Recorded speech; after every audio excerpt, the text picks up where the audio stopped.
My son pushed me into the pool because I didn't grill the barbecue. My whole family burst out laughing. The next morning, he said, "My father-in-law is coming for lunch. Mow the lawn and clean the house." I said nothing. The surprise came when he tried to enter and saw the locks changed. I'm glad to have you here. Follow my story until the end and comment the city you're watching from so I can see how far my story has reached. At 63 years old, I never imagined I'd find myself sprawled in my own swimming pool, fully clothed, while my entire family erupted in laughter above me. The chlorinated water burned my eyes as I struggled to surface, my Sunday clothes clinging to my aging body like a second skin. But the real sting wasn't from the pool chemicals. It was from the realization that my own son had just pushed me in like I was some kind of joke. "Come on, Dad, it's just a barbecue," Glenn had said moments before, his voice dripping with that condescending tone I'd grown too familiar with over the past few years. "Just throw some burgers on the grill. How hard can it be?" I had been sitting peacefully on my patio chair, enjoying the rare moment of quiet before the family gathering. My arthritis had been acting up all week, and the thought of standing over a hot grill for 2 hours while everyone else relaxed seemed unbearable. "I'm tired, Glenn. Maybe someone else could handle the cooking today." That's when it happened. One moment I was explaining my aching joints. The next, I felt Glenn's hands on my shoulders, shoving me backward into the deep end.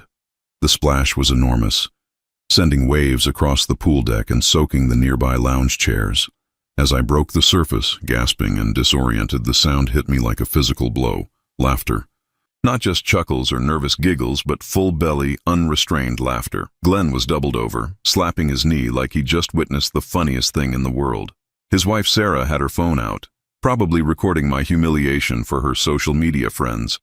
Even my own grandchildren were pointing and giggling, their young faces lit up with cruel amusement. "Oh my God, Grandpa looks like a drowned rat," my 12-year-old granddaughter squealed, causing another round of hysterics from the crowd. I paddled toward the pool's edge, my waterlogged shoes making every movement a struggle. The concrete scraped against my palms as I hauled myself out, water streaming from my clothes and pooling around my feet. My glasses had fallen off during the fall, leaving the world slightly blurred, but I could see clearly enough to witness the entertainment I'd provided for my family. "Glenn, that was too much," Sarah said, but she was still giggling as she spoke. "Look at him, he's soaked." "He'll dry off," Glenn replied with a shrug, already turning away from me toward the grill. "Besides, maybe now he'll remember who's supposed to be cooking around here." I stood there dripping, my polo shirt transparent and my khaki pants clinging uncomfortably to my legs. Nobody offered me a towel. Nobody asked if I was hurt. Nobody seemed to care that their father and grandfather had just been treated like a disobedient child who needed to be taught a lesson. The worst part wasn't the physical discomfort or even the public humiliation. It was the sudden, crushing realization of how far I had fallen in my own family's estimation. When had I become the family joke? When had my son decided that pushing his aging father into a pool was an appropriate way to handle a simple disagreement? As I squelched across the deck toward the house, leaving wet footprints in my wake, I could hear Glenn already taking charge of the barbecue situation. "All right, everyone. Crisis averted. The old man will change clothes and we'll get this party started properly." The old man. That's what I'd become to them. Not Dad, not Grandpa, not Russell. Just the old man who lived in their house and occasionally inconvenienced them with his presence. I made my way upstairs to my bedroom, peeling off my wet clothes with trembling hands. Whether the trembling was from the cold water or something deeper, I couldn't say. In the bathroom mirror, I caught sight of myself, hair plastered to my skull, face flushed from embarrassment and exertion, looking every bit the fool they'd made me out to be. 43 years I'd lived in this house, 43 years of memories, of raising Glenn from a baby to a man, of thinking I was building something meaningful. My late wife Margaret and I had dreamed of growing old here, surrounded by family who loved and respected us. Margaret had been gone for 8 years now, and in her absence I'd somehow transformed from the head of the household into its most expendable member. As I changed into dry clothes, I could hear the party continuing below. The laughter had died down, replaced by normal conversation and the sizzle of meat on the grill. Life had moved on, as if my humiliation was just a brief intermission in their entertainment. I sat on the edge of my bed, staring at my wet clothes crumpled on the bathroom floor. The man who had built this house with his own hands, who had worked 60-hour weeks to provide for his family, who had changed diapers and attended school plays and taught his son to drive. That man had just been pushed into a pool for refusing to cook hamburgers. Something had shifted in that moment underwater. As I'd struggled to surface, gasping for air and dignity, I'd felt something inside me change. The docile, accommodating father who had spent the last few years trying not to be a burden had drowned in that pool. What climbed out was someone different, someone who was starting to remember what self-respect felt like. Downstairs, I could hear Glenn holding court, probably telling everyone about his brilliant solution to the barbecue problem. The sound of their voices, so casual and dismissive, sent a chill through me that had nothing to do with my wet clothes. The pool incident happened on a Sunday. By Tuesday morning, I thought maybe Glenn would say something, an apology perhaps, or at least an acknowledgement that he'd gone too far. Instead, I woke up to find him standing in my kitchen at 7 in the morning, coffee mug in hand, acting like nothing had happened. "Morning, Dad," he said without looking up from his phone. "Sarah's father is coming for lunch today. Make sure the house is spotless, and I need you to cut the grass before he gets here." I blinked, still groggy from sleep, trying to process what I was hearing. "What time is lunch?" "Noon, so you've got about 5 hours. Should be plenty of time if you get moving now." He scrolled through his phone with the casual air of someone giving instructions to hired help. I poured myself a cup of coffee, my hands steadier than they'd been in days. "Maybe you could help with some of it. I'm not as young as I used to be." Glenn finally looked up, his expression shifting to that familiar mix of impatience and irritation that had become his default whenever I spoke. "Dad, this is important. Sarah's father is considering investing in my business. I need everything to be perfect, and frankly, you're better at the yard work than I am. It's not like you have anything else to do." The dismissal in his voice was so casual, so absolute, that it took my breath away. Not like I had anything else to do. As if my entire existence revolved around being available for his convenience. "The grass is fine, Glenn. I cut it last week." "It's not fine. It's too long and there are weeds near the fence. Look, this isn't negotiable. Sarah's dad is old school. He judges people by how they maintain their property. First impressions matter." I studied my son's face, searching for any trace of the boy I'd raised. The one who used to help me with yard work on Saturday mornings. That boy was gone, replaced by this stranger who spoke to me like I was an inconvenience he was forced to tolerate. "What about the inside of the house?" "Sarah will handle most of it, but I need you to clean the bathrooms and vacuum the living areas. Oh, and make sure the garage is organized. You might want to see my workshop setup." The list kept growing, each task delivered with the expectation of immediate compliance. I found myself nodding along, falling back into the pattern of submission that had somehow become my default over the past few years. When had I stopped being Glenn's father and become his employee? By 8:30, I was outside with the lawnmower, the morning sun already promising another scorching day. My arthritis protested every step, but I pushed through it, telling myself it was just one day, just a few hours of work. The grass really wasn't that long, but I cut it anyway, trimming edges that didn't need trimming, pulling weeds that were barely visible. As I worked, I could see Glenn and Sarah through the kitchen window, discussing their preparations. Sarah was animated, gesturing with her coffee cup, clearly excited about impressing her father. Glenn nodded along, occasionally checking his watch. Neither of them looked in my direction. The irony wasn't lost on me. This was my house, the house Margaret and I had saved for, planned for, built our life in. Yet here I was, scrambling to make it presentable for someone else's approval, treated like the groundskeeper rather than the homeowner. By 10 o'clock, I'd moved inside to tackle the bathrooms. My back ached from the yard work, but there was no time to rest. I scrubbed toilets, mopped floors, and polished mirrors until they gleamed.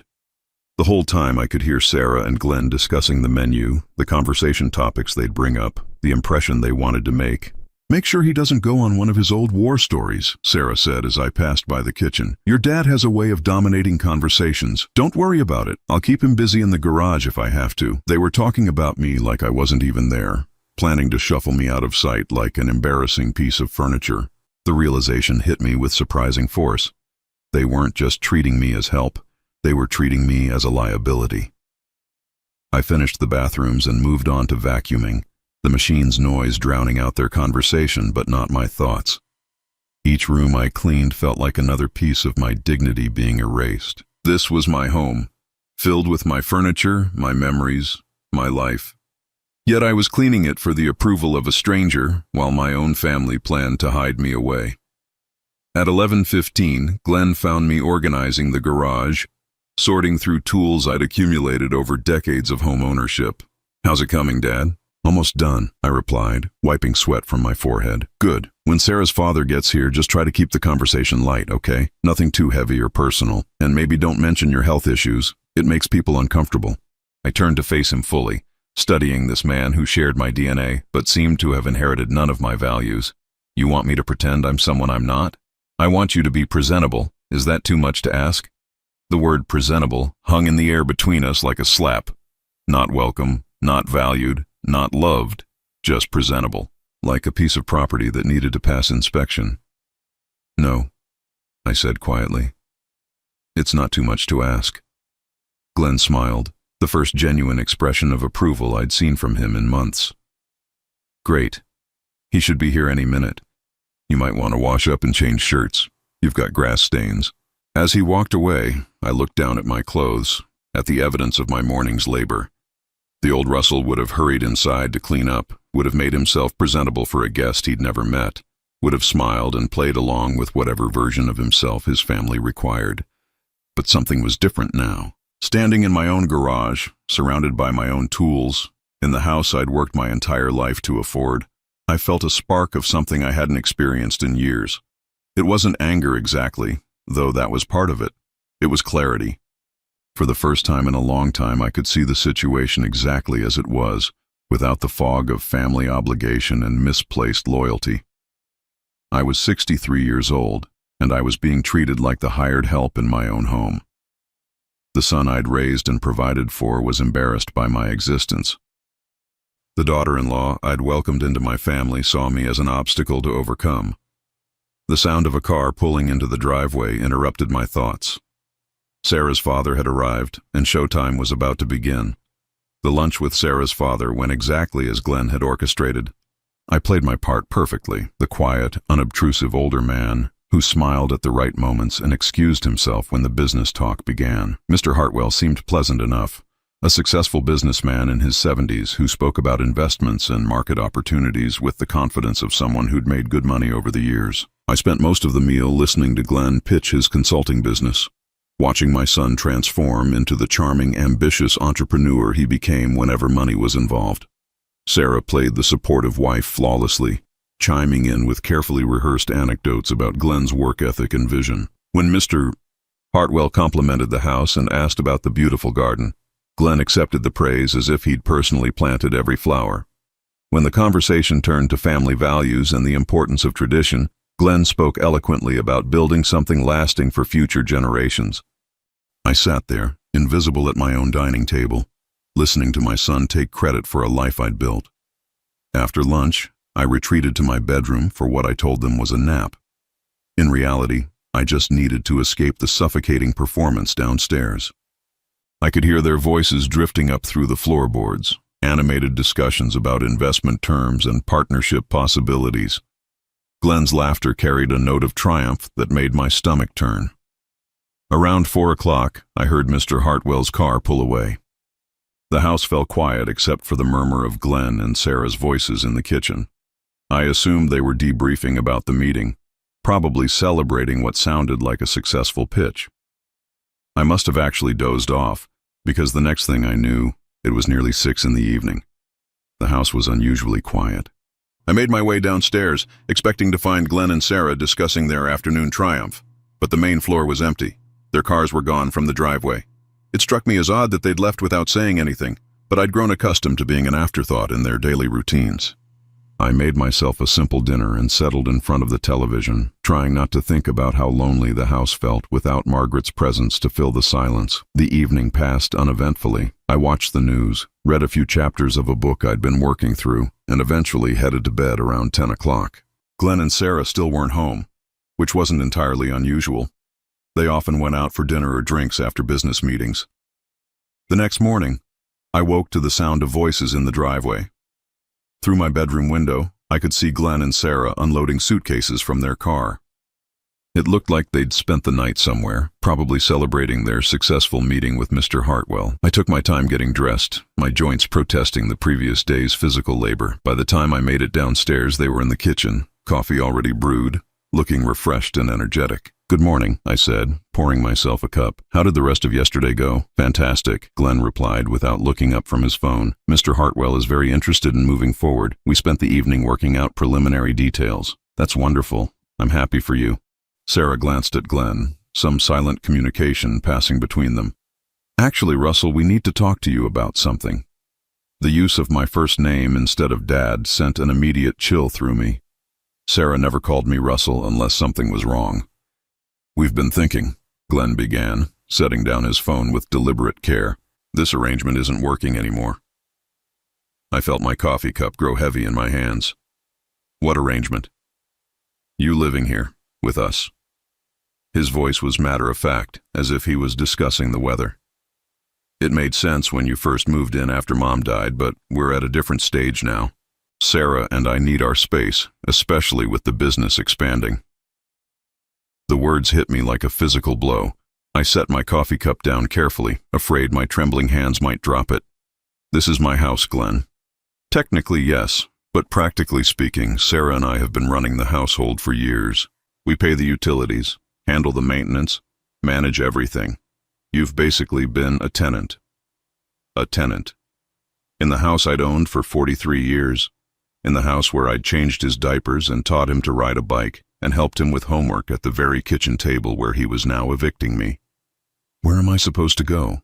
Sarah leaned forward, her expression what she probably thought was sympathetic. "There are some really nice senior communities in the area, places where you'd have people your own age, activities, medical care if you need it. It might actually be better for you." "I don't want to live in a senior community. I want to live in my home." Glenn's jaw tightened. "Dad, be realistic. You're getting older, your health isn't great, and you're isolated here. At least in a community setting, you'd have support." "I have support. I have family." The silence that followed was deafening. Glenn and Sarah exchanged another look, and I realized with dawning horror that they'd already made this decision. This wasn't a discussion, it was a notification. "We've already looked into a few places," Sarah said gently. "There's a really nice facility about 20 minutes away. They have an opening in their assisted living wing." "I don't need assisted living. I can take care of myself just fine." "Can you?" Glenn's voice had taken on that condescending tone again. "Dad, you couldn't even handle cooking hamburgers last Sunday. Yesterday, it took you all morning to clean the house for one guest. You're struggling, and it's only going to get worse." The pool incident. They were using my humiliation against me, twisting it into evidence of my incompetence. The realization that they'd been planning this even while I was working to make their meeting successful made me feel physically sick. "I need time to think about this." "Of course," Glenn said. "Take all the time you need. But we'd like to have this resolved within the next few weeks. Mr. Hartwell's investment comes with some conditions about upgrading the property, and we need to start planning renovations." Renovations. They were already planning to change my house, to erase any trace of the life Margaret and I had built here. I stood up slowly, my legs unsteady. "I'm going to go for a walk." "That's a good idea," Sarah said. "Clear your head. When you come back, maybe we can look at some brochures together." I walked out of the kitchen without another word, grabbed my jacket from the hall closet, and headed for the front door. My hand was on the doorknob when I heard Glenn's voice behind me. "Dad, take your time, but don't forget, this is what's best for everyone." I stepped outside into the crisp morning air, my mind reeling. The neighborhood looked the same as always, neat lawns, familiar houses, the tree-lined street where I'd walked countless times over the decades. But everything felt different now, like I was seeing it through the eyes of someone who no longer belonged. I walked for over an hour, trying to process what had just happened. When I finally returned to the house, Glenn and Sarah's cars were gone again. A note on the kitchen counter informed me they'd gone to look at renovation plans and would be back later. I climbed the stairs to my bedroom, each step feeling heavier than the last. This room, where Margaret and I had slept for 35 years, where we'd planned our future and raised our son, was now just a temporary space I was occupying until they could find somewhere else to put me. I sat on the edge of the bed, staring at the framed photos on the nightstand. Margaret's smile looked back at me from our wedding day, from Glenn's graduation, from countless holidays and anniversaries. What would she think if she could see what had become of the family she'd loved so much? The worst part wasn't even the eviction itself. It was the calculated nature of it all, The way they'd waited until after their business meeting, the way they'd presented it as concern for my welfare, the way they'd made it sound like I should be grateful for their thoughtfulness. I was 63 years old, and my own son was treating me like a problem to be solved rather than a father to be loved. I spent the next 3 days in a strange sort of limbo. Glenn and Sarah went about their business with renewed energy, making phone calls about their potential investment and discussing renovation plans in hushed tones that stopped whenever I entered a room. They treated me with the careful politeness you'd show an elderly relative you were trying to move into a nursing home, kind but distant, patient but firmly resolved. On Thursday morning, I found myself alone in the house again. Glenn had left early for what he called investor meetings, and Sarah had gone to her part-time job at the boutique downtown. The silence felt different now, charged with the knowledge that my time here was limited. I wandered through the rooms like a ghost, seeing everything with new eyes. The living room where Glenn had taken his first steps. The kitchen where Margaret had taught him to bake cookies. The back patio where we'd hosted countless birthday parties and barbecues. Soon, all of this would be renovated, transformed into something that reflected Glenn and Sarah's taste, rather than the memories Margaret and I had created. It was while I was standing in my bedroom looking at the stack of senior living brochures Sarah had left on my dresser, that I remembered the filing cabinet in the basement. Margaret had always been meticulous about keeping our important documents organized, and after she died, I'd simply locked the cabinet and tried not to think about the painful task of going through her papers. But now, facing the prospect of leaving everything behind, I realized I needed to know exactly what I owned and what rights I had. Maybe Glenn was right that I'd become dependent on them, but this was still my house, and I wanted to understand my legal position before I made any decisions. The basement was cool and slightly musty, filled with boxes of Christmas decorations, old furniture, and the accumulated possessions of a 43-year marriage. The filing cabinet sat in the corner, its metal surface dusty from years of neglect. I'd avoided this corner of the basement since Margaret's death, but now I approached it with purpose. The key was where it had always been, taped to the bottom of the cabinet's top drawer. Inside, Margaret's careful organization was immediately apparent. File folders labeled in her neat handwriting: insurance, medical, house documents, investments, Glenn's education. I pulled out the house documents first, expecting to find the deed and mortgage papers I remembered signing decades ago. But as I read through the documents, something didn't make sense. The house had been paid off 15 years ago, just as I remembered, but there were other papers I didn't recognize. A second mortgage taken out 8 years ago, just after Margaret died. My signature was on the documents, but I had no memory of signing them. The loan was for $50,000, with Glenn listed as the co-signer and primary beneficiary. My hands began to shake as I read through the terms. The monthly payments were being automatically deducted from my checking account, payments I'd never noticed because Glenn had convinced me to let him help manage my finances after Margaret's death. He'd said it was too much for me to handle while I was grieving, and I'd been grateful for his assistance. But this loan, this mortgage on my fully paid house, I'd never agreed to this. I would never have agreed to this. I dug deeper into the files, finding more documents that made my blood run cold. A home equity line of credit for $25,000, opened 6 years ago. Another loan for $30,000, secured against the house from 3 years ago. All of them bore my signature, but I remembered none of them. How was this possible? How could I have signed these documents without remembering? Unless. The answer hit me like a physical blow.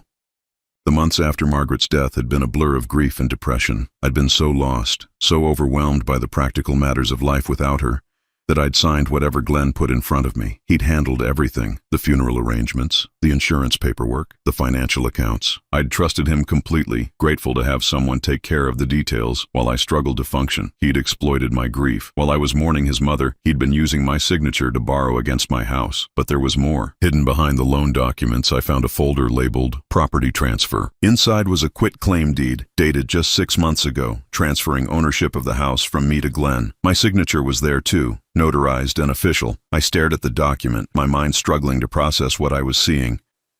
According to this paper, I no longer owned my house. Glenn did. When had I signed this? Why didn't I remember? Then I remembered Sarah's father's visit, the investment opportunity they'd been so excited about. Glenn had mentioned that Mr. Hartwell's investment came with conditions about upgrading the property. Had Glenn needed to prove ownership to secure the deal? I rifled through more papers, finding bank statements for accounts I didn't recognize. Accounts in Glenn's name, funded by the loans secured against my house. The money had been used for everything except what the loan applications claimed.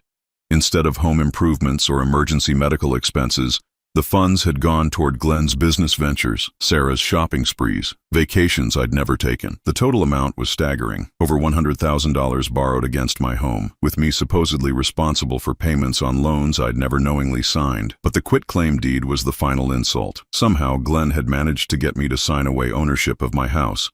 The house wasn't even mine anymore. Legally, I really was just a tenant, just as Glenn had claimed. I sat there in the basement, surrounded by the evidence of my son's betrayal, feeling like the foundations of my world had crumbled beneath me. Everything I'd thought I knew about my situation was wrong. I wasn't a father being gently encouraged to consider assisted living. I was a victim of financial abuse, being evicted from property I no longer legally owned. The clever part was how slowly and carefully Glenn had done it. No single document was so obviously fraudulent that it would raise immediate suspicions. Each loan had been spaced out over years, each signature obtained during moments when I was distracted, grieving, or simply trusting my son to handle matters I found overwhelming. But as I studied the signatures more closely, something began to bother me. They looked like my handwriting, but there were subtle differences. The way certain letters were formed, the pressure of the pen strokes. Some signatures looked rushed or unsteady, as if I'd been signing while distracted or upset. I pulled out my current driver's license and compared my signature on that to the ones on the loan documents. The differences were slight but noticeable. Either these signatures had been forged, or I'd signed them under circumstances I couldn't remember. Then I found something that made everything clear. Tucked behind the property transfer documents was a medical file I didn't recognize. Inside were prescriptions for medications I'd never heard of, anxiety medications, sleep aids, drugs, typically used to treat severe depression. The prescriptions were all filled during the months after Margaret's death, all signed by Dr. Morrison, Glenn's golf buddy. I'd never seen Dr. Morrison for depression. My regular doctor had prescribed some mild sleep aids during my grief, but nothing like these powerful medications. Yet according to these records, I'd been taking doses of drugs that would have left me confused, disoriented, possibly even unconscious for periods of time. The picture was becoming horrifyingly clear. Glenn hadn't just exploited my grief. He'd drugged me. With the help of his doctor friend, he'd medicated me into a state where I could be manipulated into signing away everything I owned. I thought back to those dark months after Margaret's funeral. There had been days when I'd felt so foggy and disoriented that I'd barely been able to function. I'd attributed it to grief, to the natural effects of losing my life partner. Glenn had been so helpful during that time, bringing me meals, checking on me, making sure I took my medications. I'd been grateful for his care, never suspecting that the pills he was giving me were designed to make me compliant and confused. The worst part was realizing how long this had been going on. The most recent loan was from just 6 months ago, long after my grief should have subsided. Glenn had continued to medicate and manipulate me, probably increasing the doses whenever he needed me to sign something important. I gathered all the documents and carried them upstairs, my mind racing. Glenn and Sarah were planning to force me into assisted living, not out of concern for my welfare, but because they needed me gone before I discovered what they'd done. Once I was safely tucked away in a facility, probably heavily medicated for anxiety or depression, they'd have complete control over the property they'd stolen from me. But they'd made one crucial mistake. By leaving me alone in the house today, they'd given me the opportunity to discover the truth. And now that I knew what they'd done, I had to decide what to do about it. The sound of a car in the driveway interrupted my thoughts. Through the window, I could see Glenn's car pulling up. He was home earlier than expected, probably eager to continue pushing me toward their preferred solution. I quickly gathered the most damning documents and hid them in my bedroom, leaving the filing cabinet exactly as I'd found it. When Glenn walked through the front door, I was sitting calmly in the living room, the picture of a confused old man contemplating his limited options. "Hey, Dad," he said, his voice carrying that false cheerfulness that had become his default tone with me. "How was your day? Did you have a chance to look at those brochures Sarah left for you?" I looked up at Glenn with what I hoped was a tired smile. "I've been thinking about what you said. Maybe you're right about the assisted living place." The relief that washed over his face was almost comical. "Really? Dad, that's great. I know this is hard, but it's really for the best." "I suppose I should start getting my affairs in order," I said carefully. "Make sure all my documents are updated, that kind of thing." "Don't worry about any of that," Glenn said quickly. "Sarah and I can handle all the paperwork. You just focus on getting ready for the transition." Of course he didn't want me looking at paperwork. The last thing he needed was for me to discover what I'd already found. Over the next 2 days, I played the part of the resigned, defeated father. I let them show me brochures for Sunset Manor, the assisted living facility they'd chosen. I nodded when they explained how much better my life would be with professional care and social activities. I even let Sarah take me for a tour of the place, where I smiled politely at the cheerful staff and admired the bland institutional decor. But while they were making their plans, I was making mine. The first call I made was to Margaret's nephew David, a lawyer in the next county. David had always been fond of his aunt, and he'd helped us with our wills years ago. I waited until Glenn and Sarah were both out of the house before I called him. "Uncle Russell?" David's voice carried genuine warmth. "How are you holding up?" "I need your help, David. Legal help. And I need you to keep this conversation confidential." The warmth in his voice shifted to professional concern. "What's going on?" I told him everything. The forced loans, the forged signatures, the medical records, the quitclaim deed. David listened without interruption, occasionally making notes. When I finished, there was a long silence. "Jesus, Russell, this is serious. If what you're telling me is accurate, we're talking about elder abuse, fraud, possibly forgery. Do you have copies of these documents?" "I have the originals. I found them in Margaret's filing cabinet." "Good. Don't let them know you found anything. Can you get copies to me without them knowing?" "I think so. They're both out of the house tomorrow morning." "Perfect. Bring everything to my office. We need to move fast on this." The next morning, I told Glenn and Sarah I was going to the bank to organize my accounts for the move to Sunset Manor. Glenn offered to drive me, but I insisted I could manage one last trip on my own. "Independence is important to me," I said, and he couldn't argue with that without seeming heartless. David's office was in a converted Victorian house downtown, the kind of place that inspired confidence in its old-fashioned solidity. He'd cleared his morning schedule to see me, and his secretary brought us coffee while we spread the documents across his conference table. "This is worse than I thought," David said after reviewing everything. "The pattern here suggests systematic financial abuse over several years. The timing of these loans corresponds with your wife's death and your period of grief. And these medical records." He shook his head. "This Dr. Morrison prescribed enough sedatives to keep you compliant for months. Can we prove it?" "With the right investigation, yes. But Russell, there's something else we need to discuss. Even if we can prove fraud, getting your property back is going to be complicated. Glenn has been making payments on these loans, and he's probably established a paper trail showing he's been the effective owner of the house for years." My heart sank. "So he gets to keep what he stole?" "Not necessarily, but we need to be strategic about this. If we go in guns blazing with criminal charges, Glenn will lawyer up, and the whole thing becomes a messy court battle that could take years. Meanwhile, you're still living in his house at his sufferance." "What do you suggest?" David leaned back in his chair, steepling his fingers. "We set a trap. We let Glenn think he's getting exactly what he wants, and then we spring our evidence at the moment when it does the most damage." "I'm listening." "You go back home and tell them you've decided to move into Sunset Manor immediately. Be enthusiastic about it. Tell them you want to get the house ready for their renovations. They'll be so relieved that they'll probably start making their plans public. And then we wait for them to make a mistake. Glenn's got Mr. Hartwell's money coming in, right? He's probably planning to use that investment to pay off the loans he took against your house, which would give him clear title. When he tries to do that, we'll be ready with our evidence." I understood the strategy, but it meant continuing to live with them, continuing to pretend I didn't know what they'd done. "How long?"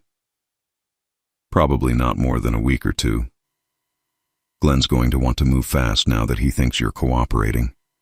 The key is making him overconfident." I spent the drive home rehearsing my performance. When I walked into the house, Glenn and Sarah were waiting in the living room, clearly anxious to hear how my banking trip had gone. "Well?" Sarah asked. I sat down heavily, putting on my most defeated expression. I've been thinking about what you said, about this being for the best. I called Sunset Manor this morning. They have an opening next week. Glenn's face lit up like Christmas morning. Dad, that's fantastic. I know this is hard, but you're making the right choice. I want to do this right, I said. Get everything organized so you don't have to deal with any loose ends.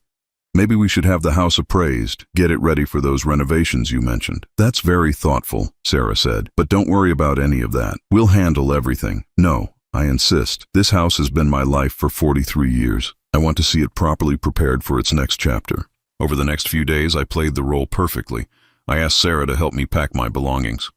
I requested that Glenn explain the renovation plan so I could visualize how wonderful the house would look. I even suggested they invite Mr. Hartwell over for dinner so I could thank him for giving Glenn such a wonderful opportunity. Glenn was practically glowing with triumph. He started making phone calls about contractors, talking openly about his plans to expand the master bedroom and convert my den into a home office. Sarah began shopping for new furniture, leaving catalogs open around the house to show me the improvements they were planning. But the most telling moment came when I overheard Glenn on the phone with his bank, discussing the timeline for clearing the property liens with his new investment capital. He was planning to pay off all the fraudulent loans the moment Mr. Hartwell's money came through, which would give him undisputed ownership of my house. The old man is moving out next week, I heard him tell someone. After that, we'll have a clear path forward. The old man. Even in his moment of triumph, that's all I was to him. On Friday evening, Glenn announced that Mr. Hartwell was coming for dinner on Sunday to finalize their partnership agreement. It'll be the perfect send-off for you, Dad. You can meet the man who's helping us secure our future. I'm looking forward to it, I said, and I meant it. Saturday morning, I called David with an update. It's happening tomorrow night. Glenn's planning to close the deal with his investor. Perfect. I've got everything ready on this end. Are you sure you want to do this? Once we play this card, there's no going back. I thought about Margaret, about the house we'd built together, about the son we'd raised to be better than this. I'm sure. All right, I'll be there at 7:30. Make sure Glenn and his investor are both present when I arrive. Sunday arrived gray and drizzly, but Glenn's mood was sunny. He spent the morning cleaning the house with an energy I hadn't seen from him in years. Sarah prepared an elaborate dinner, setting the dining room table with Margaret's good china. They were pulling out all the stops for Mr. Hartwell. This is it, Dad, Glenn said as he adjusted the centerpiece for the third time. After tonight, everything changes for the better. I nodded solemnly. Yes, son. After tonight, everything changes. Mr. Hartwell arrived promptly at 6, bringing a bottle of expensive wine and the confident air of a man about to make a profitable deal. Glenn greeted him like a long-lost brother, and Sarah played the gracious hostess to perfection. I sat quietly through dinner, playing the role of the grateful father, witnessing his son's success. As we moved to the living room for coffee and brandy, Glenn pulled out a leather portfolio containing the investment documents. Russell was just telling me how excited he is about our partnership, he said to Mr. Hartwell. He's been like a mentor to me through this whole process. The irony was so thick I could taste it, but I just smiled and nodded. At exactly 7:30, the doorbell rang. I'll get it, I said, standing slowly. Probably just a neighbor. Glenn waved me off, clearly not wanting any interruptions during his big moment. I'll handle it, Dad. But I was already at the door, opening it to reveal David in his best suit, briefcase in hand, wearing the serious expression of a man on official business. Good evening, Russell, he said loudly enough for everyone to hear. I believe we have some business to discuss. Glenn's face went from confusion to alarm as David walked into the living room. Dad, who is this? We're in the middle of an important meeting. This is David Morrison, I said calmly, Margaret's nephew. He's an attorney, and he's here to discuss some irregularities with the ownership of this property. The blood drained from Glenn's face. Sarah dropped her coffee cup, the porcelain shattering against the hardwood floor. Mr. Hartwell, sensing trouble, set down his brandy glass and straightened in his chair. Russell, Glenn said, his voice tight with barely controlled panic. I think there's been some misunderstanding. Maybe we should discuss this privately. No misunderstanding, David said, opening his briefcase and pulling out a thick folder. In fact, everything is quite clear. Mr. Hartwell, I assume you're here to finalize an investment with Glenn Holloway? That's correct, Mr. Hartwell replied cautiously. We're discussing a partnership in his consulting business. And I assume that partnership involves using this property as collateral or security for the investment. Glenn jumped to his feet. Now wait just a minute. This is completely inappropriate. We have a private business meeting happening here. David smiled pleasantly. Actually, it's quite appropriate. Since the property you're using as security doesn't belong to you, the silence that followed was deafening. Mr. Hartwell's eyes moved from David to Glenn to me, clearly trying to understand what was happening. Of course it belongs to me, Glenn said, but his voice lacked conviction. I have the deed right here. He fumbled with his portfolio, pulling out the quitclaim deed I'd found in the basement. David examined the document briefly. Ah, yes, this deed, dated 6 months ago. Tell me, Glenn, do you remember the circumstances under which your father signed this? He wanted to transfer the property to me, for estate planning purposes. Really? That's interesting because according to the medical records I have here, your father was taking substantial doses of lorazepam, alprazolam, and zolpidem at the time he supposedly signed this document.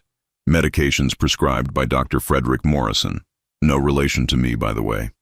Medications that would have rendered him incapable of understanding what he was signing. Sarah made a small choking sound. Glenn's face had gone from pale to gray. Furthermore, David continued, the signature on this document doesn't match your father's normal signature pattern. Neither do the signatures on the 3 separate loans totaling over $100,000 that were supposedly signed by Russell over the past 8 years. Mr. Hartwell stood up abruptly. I think I should leave. This sounds like a family matter that needs to be resolved privately. Actually, David said, you might want to stay. You see, any investment you make based on Glenn's ownership of this property would be invalid. The property belongs entirely to Russell Holloway, as it has for the past 43 years. Glenn has no legal right to use it as collateral for anything.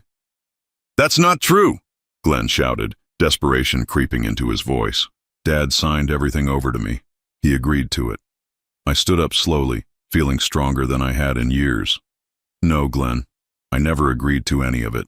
You drugged me and forged my signature on documents I never saw.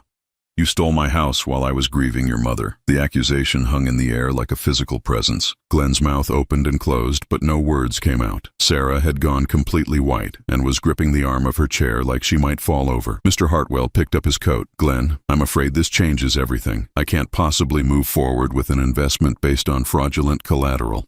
You'll be hearing from my attorneys. Wait, Glenn said desperately. This is all a misunderstanding.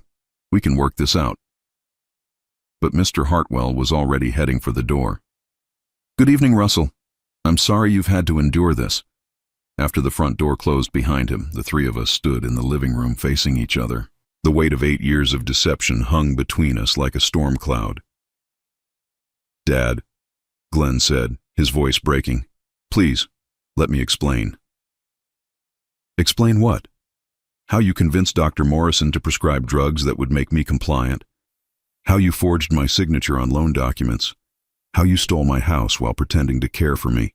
David cleared his throat. Russell, there's more. I had a forensic accountant review the bank records. Glenn didn't just steal your house. He's been systematically draining the equity for years. The money from those loans went toward his business ventures, luxury purchases, vacations. None of it went toward your care or the property maintenance he claimed it was for. Sarah finally found her voice. We never meant for it to go this far. We just needed some help getting started, and we always planned to pay it back. With what? I asked. You've never held a job for more than 6 months, Sarah. And Glenn's consulting business has never turned a profit.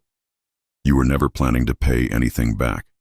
You were planning to put me in assisted living and sell my house to cover your debts. Glenn's shoulders sagged. What do you want from us? David answered for me. What Russell wants is very simple. He wants his property returned to him, free and clear.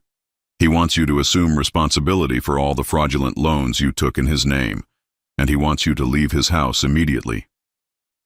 We can't afford to pay off those loans, Glenn said weakly. That's not Russell's problem anymore, David replied. You created this situation through fraud and elder abuse. The consequences are yours to bear. I looked at my son, this man I'd raised from a baby, and felt a strange mixture of sadness and relief. You have 24 hours to pack your belongings and leave. The locks will be changed tomorrow evening. Dad, please. Where are we supposed to go? That's not my concern anymore, Glenn. You're 41 years old. You should have figured out how to support yourself by now instead of stealing from your father. Sarah burst into tears. This is all your fault, she screamed at me. You're a bitter old man who can't stand to see his son succeed. I looked at her calmly. No, Sarah. I'm a man who finally remembered that he deserves better than to be treated like a servant in his own home. David began packing his documents back into his briefcase. Russell, I'll file the paperwork tomorrow to reverse the fraudulent property transfer and discharge your liability for the loans Glenn took. It may take a few weeks to work through the system, but legally, you're protected. After David left, Glenn and Sarah retreated upstairs to pack. I could hear them arguing, their voices carrying through the floorboards. Sarah was crying. Glenn was making phone calls, probably trying to find somewhere to stay, someone to borrow money from. I sat in my living room, in the house that was finally, truly mine again, and felt something I hadn't experienced in years. Peace. The next evening, I watched from my window as Glenn and Sarah loaded their belongings into a moving truck. They'd managed to find a small apartment across town, probably with help from Sarah's parents. Glenn avoided looking at the house as they drove away, but Sarah glared at me through the passenger window with pure hatred. I didn't feel guilty. I felt free. Over the next few weeks, I had the locks changed, just as I'd promised. I hired a lawn service to maintain the yard, not because I couldn't do it myself, but because I no longer had to prove my worth through physical labor. I updated my will, leaving everything to a scholarship fund in Margaret's name. 3 months later, Glenn called. His voice was subdued, almost humble. Dad, I know you probably don't want to hear from me, but I wanted you to know that I'm getting help. I found a therapist, and Sarah and I are in counseling. That's good, Glenn. I also wanted to tell you that I understand now what I did to you, how wrong it was. I don't expect you to forgive me, but I needed you to know that I'm sorry. I sat quietly for a moment, processing his words. Glenn, I appreciate that you're getting help, but an apology doesn't undo 8 years of abuse and theft. I know. I was hoping. Maybe someday we could try to rebuild something. Not the way it was, but something honest. Maybe, I said. But that would require you to prove that you've really changed, not just tell me you have. I understand. We talked for a few more minutes, carefully and formally, like acquaintances rather than family. When I hung up, I felt neither anger nor hope, just a quiet acceptance of what was. 6 months after that night in the living room, I was sitting on my back patio, reading the newspaper and enjoying my morning coffee, when Mrs. Patterson from next door called over the fence. Russell, how are you doing? You seem so much happier these days. I looked around at my garden, at the house where Margaret and I had built our life together, at the peaceful morning stretching ahead of me with no demands, no humiliation, no walking on eggshells around people who should have loved me. I am happy, I told her, and realized it was true. For the first time in 8 years, I was living my own life again. I had my dignity back, my home back, my self-respect back. Glenn and Sarah had tried to erase me, to reduce me to a convenient source of money and labor. Instead, they'd given me the greatest gift possible. They'd shown me that I was strong enough to stand up for myself, even at 63, even against my own family. Some people might call what I did to them harsh, but I call it justice. They made their choices, and choices have consequences. I'd spent too many years protecting them from those consequences, and it had nearly destroyed me. Now, I protect myself, and that makes all the difference in the world. Now I'm curious about you who listened to my story. What would you do if you were in my place? Have you ever been through something similar? Comment below, and meanwhile, I'm leaving on the final screen 2 other stories that are channel favorites, and they will definitely surprise you. Thank you for watching until here.